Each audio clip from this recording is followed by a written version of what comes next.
I uploaded a TikTok recently where I like stared at the camera because people with blue eyes have that weird stare that everyone talks about. And so many comments are just talking about gray hair.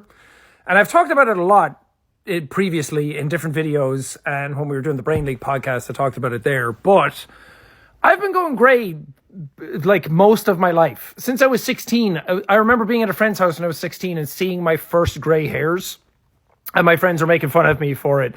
And then since until like 22, I started doing YouTube, and you can see some of the gray hair in my videos back then, in the really early ones.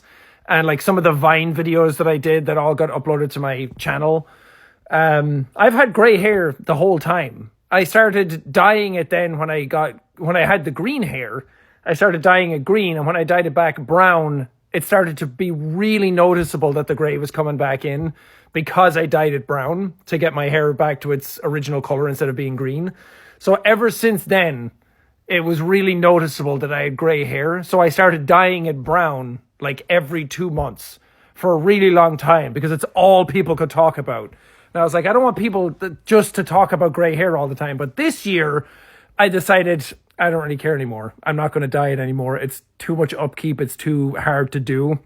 So now my hair is the color that it's supposed to be. It's still lighter because I got like blonde put into it. But mostly my hair is gray.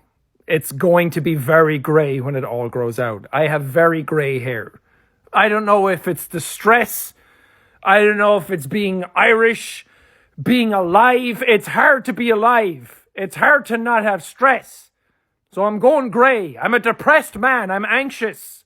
I go outside and I'm like, ugh. You know, every time someone asks if I have gray hair, it gets a little bit grayer because of the stress of people asking.